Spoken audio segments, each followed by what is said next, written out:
What is up, self-made homestead family?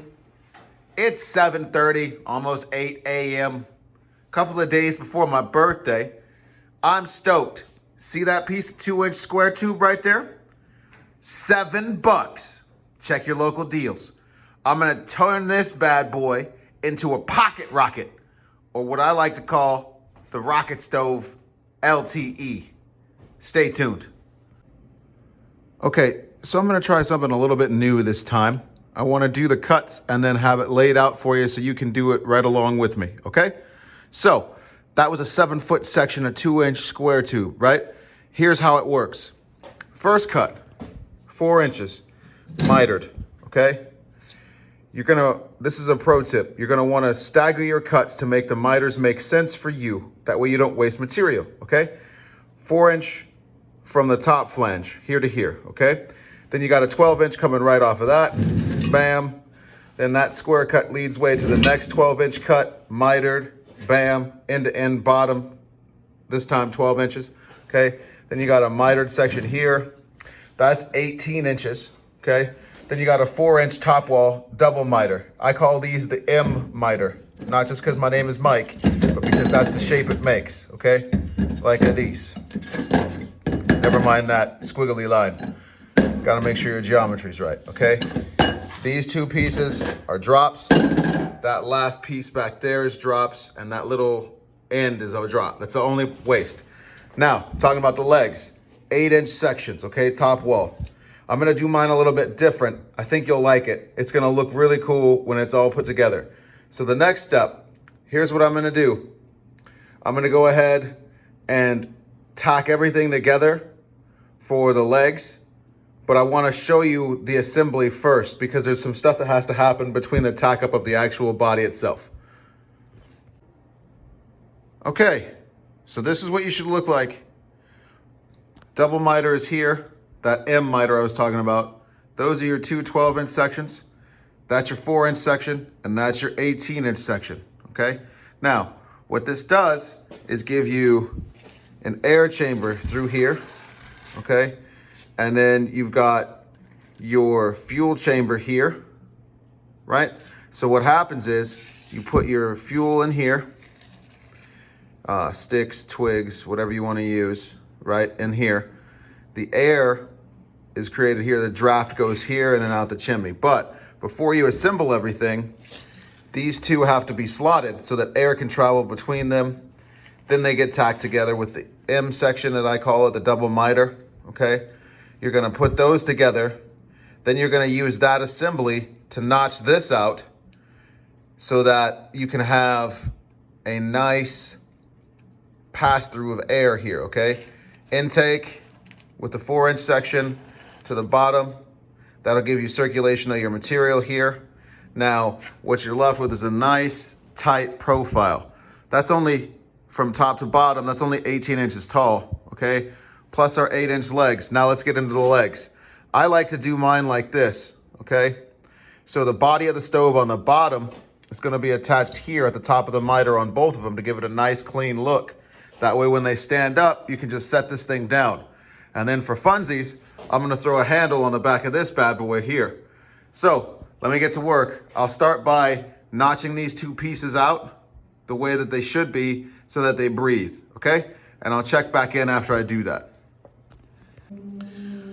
Okay, so I laid out my notches. This is how it works. Put your square down. Shout out to my cousin Jason. Made a dot, slid it over, made sure it was square, lined it out all the way down, okay? That's what you're left with. Then we're gonna notch these out. Always wear your PPE, okay? That's my flap disc. I made an eraser out of my flap disc, if you can see the texture here, because I had more lines than that. I don't really need that much. I just wanna make them nice and clean lines. Notch this bad boy out so it breathes. Then we're gonna tack it to the miter. That's the M miter. And I'm gonna use the bottom half of this as a guide. I'll probably come through at the midpoint here and make a notch on the back side of this and the outside of this after I tack them together, okay? Now, it's sitting flat on my table, but I'm gonna go ahead and invert this bad boy when we're done, and I'll show you how we do that with the scrap pieces so there's nothing left. I'll check back in after I've notched those out and before I weld it to that. All right, so we're notched and ready to rock. I'm gonna grab my 36 grit flap disc and make all the miters and edges pretty, but I wanted to note something. See those lines? I cut them out so they mirror each other so that the thing breathes. One's gonna be the air intake. The other one is going to be where the pellet fuel runs. Now, at the end, I went ahead and cut these two sections off of both pipes, okay? Both square tubes got these cut out of them. What that's gonna allow me to do is put this bad boy at an angle, right? When it's flipped over, the ash and all the other stuff's gonna fall into the back so that this is going to be a clean out when we're done. Because remember, it's standing flush now, but when we're done and it's on the legs, it's gonna be inverted a little bit at an angle, okay? I'll check back after I put it together. Okay, so once you've welded the double M miter and your two intake tubes together, now it's time for the fit up of the smokestack. That's the 18-inch section. So what I got going, I got a shim right there. I got a shim right there, because you got to remember, you got a weld profile on the bottom now. That's key number one. See how I got everything fit up nice and level? Now I'm going to tack everything together. It should be starting to look like something. Bam. Quick shout out to this titanium Flux 125, holding it down. Okay, this is what you should be left with. Fuel source, air source, smokestack, legs. Now let's put it together. All right, so this is an added piece. I had that extra piece of drop at the end. That's this, okay? What I'm gonna do is make this a pocket rocket. That's what I call it. That's the name of the thing. Pocket rocket, right? I'm gonna use that whole $7 stick. And now, check it out. That will be for pellets. That will be for wood fuel. I don't think anybody's ever done a dual fuel pocket rocket before. So let's make a first. If you like it, give me one of these. It's totally optional. If you want to, you can notch this out right here and put it in there thusly, making sure that you hold the dot. You want it nice and level between your smokestack and the pellet fuel chamber. This will feed nice and even down here. That chamber that we notched out will fill up. This will be where you light it. This right here is where the air will come in for the dual fuel. Kind of sick. Here we go. There she is, folks. A dual fuel pocket rocket brought to you by the Self-Made Homestead. I added a 3/8 rod for the handle. And if you look, bubbles, dead nuts, as we say. So the last piece of the puzzle, I'm gonna go ahead and cut some 2-inch flat strap and make a grate here that is removable so that if I wanna cook on it, I can. And if I don't, I can just use that as the smokestack. I'll show you the final product after she's painted up. But I'm pretty stoked. Not bad for a $7 piece of metal. I got that from the Robinson's Family Store. Shop local, find the deal, support family business.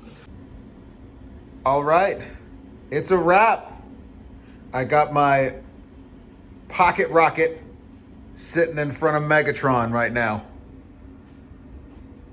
Baking at about 400 degrees. It's storming like crazy outside, so I can't really test her out. That'll probably be after the storm passes. But look, I added the grate, bam. And for fun, I made a catch tray. Sits like this here, just like that. In there, bam. It's got a vent in it. Remember to vent it out, okay? So it'll just sit in there, boop.